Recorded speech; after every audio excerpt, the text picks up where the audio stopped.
Lalu suportif. PPI itu dilakukan di 35 kabupaten kota di Jawa Tengah, periode 2-11 Juni 2023. Gibran lantas mengaku kaget mengetahui dirinya unggul telak dari nama-nama calon pemimpin Jateng lainnya.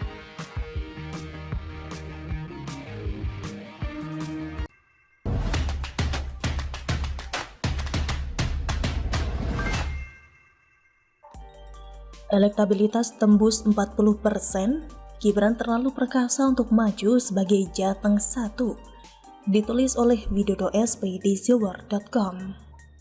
Gibran tampaknya terlalu perkasa jika beneran nanti maju sebagai calon gubernur Jateng pada Pilgub 2024 nanti.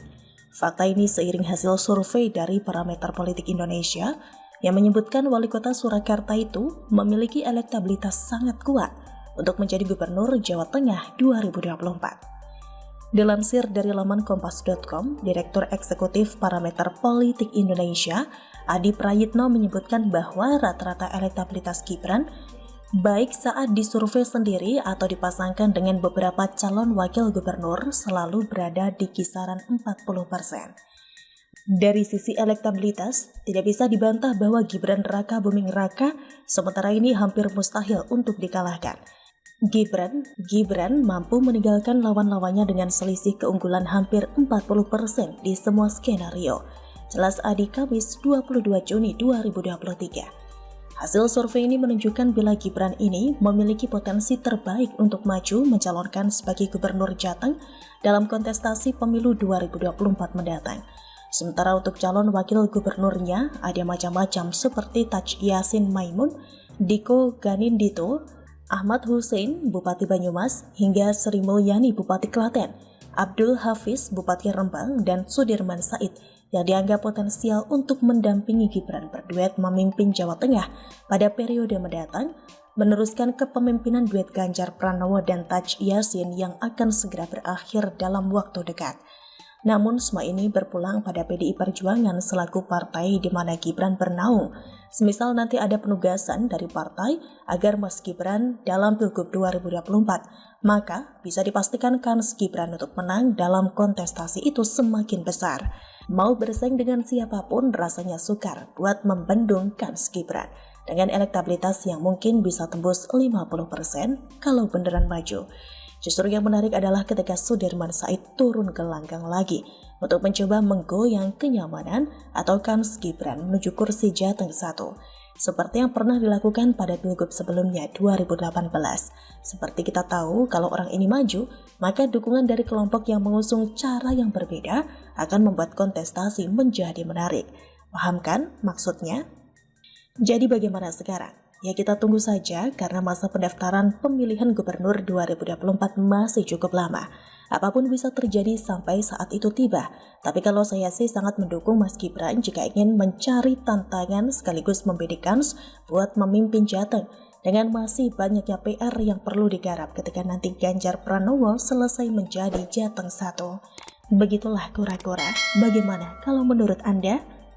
Pak Presiden SBY Pak, kan Pak Presiden SBY mimpi sama Bu Mega dan Pak Jokowi ini berangkat naik kereta bareng-bareng ke Jawa Tengah dan Jawa Timur. Tiket itu dari Presiden ke-8. Tanggapan dari Pak Jokowi? Presiden, mantan presiden itu bekerja sama bersama-sama membangun negara ini.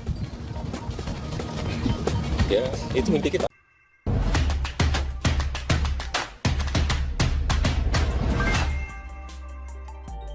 SBY membuat ketar-ketir Anies Baswedan, ditulis oleh Adin di silver.com. Tema perubahan diusung KPP dan Anies Baswedan untuk meraih simpati masyarakat menjelang pemilu 2024. Mereka berharap banyak masyarakat yang menginginkan perubahan ke arah lebih baik dari apa yang ada sekarang ini, khususnya di era pemerintahan Presiden Jokowi.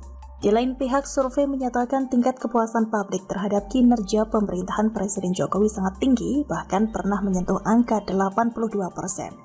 KPP dan Anies Baswedan saya kira merasa ketar-ketir dengan hal ini. Mereka mulai ragu apakah tema perubahan akan laku di masyarakat. Beberapa waktu yang lalu internal KPP sempat terlihat panas. Partai Nasdem dan Partai Demokrat perang di media sosial. Demokrat melalui Ketua Bapilu Andi Arief menyatakan akan mempertimbangkan opsi baru jika Juni ini Anies tidak mengumumkan cawapresnya. Hal ini dibalas Nasdem melalui Waketum Ahmad Ali. Saling lempar balasan yang membuat panas ini sedikit banyak tentu saja membuat Anies dan anggota KPP lainnya ketar-ketir. Panasnya hubungan antar anggota berpotensi terjadinya keretakan berbahaya.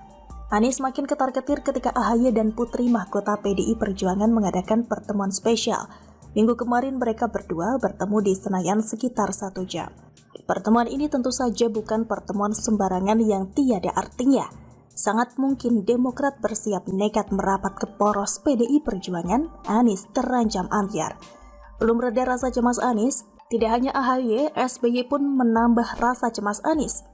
Presiden ke-6 Republik Indonesia Susilo Bambang Yudhoyono atau SBY tiba-tiba menyampaikan mimpinya bertemu dengan mantan Presiden Megawati, Presiden Jokowi dan Presiden ke-8 RI naik kereta api Gajayana menuju Jawa Tengah dan Jawa Timur. Walau hanya sekedar mimpi, tapi karena yang mimpi SBY, efek dan artinya bisa membahayakan nasib Anies.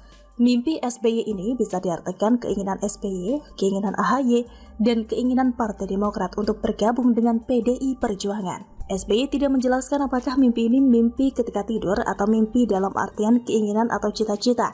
Tentu saja SBY yang paling tahu.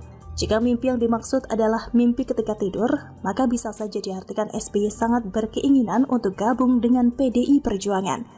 Keinginan SBY ini sepertinya sangat membekas, menempel kuat di pikiran, sehingga hal ini terbawa ke alam mimpi. Biasanya masalah yang terbawa mimpi adalah masalah yang benar-benar terus dipikirkan atau diinginkan. Seperti seseorang yang sangat menginginkan punya mobil sampai terbawa mimpi beli mobil.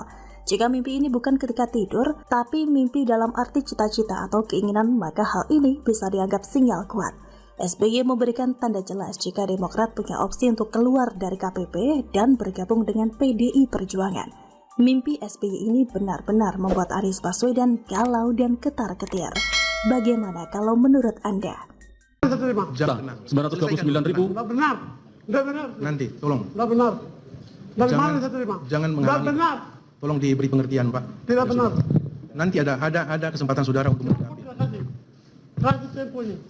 Ya, saudara terdakwa dan mungkin ada keluarga terdakwa yang ada di sini ya.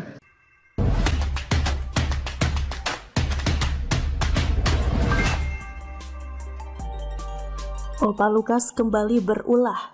Bukti Demokrat hanya cuci tangan. Ditulis oleh Tuni di seward.com. Gubernur Papua nonaktif Lukas NMB bikin heboh saat sidang perdana kasus dugaan suap dan gratifikasi. Viral di media sosial di mana Lukas sempat berteriak hingga menunjuk-nunjuk jaksa. Aduh, Opa Lukas ini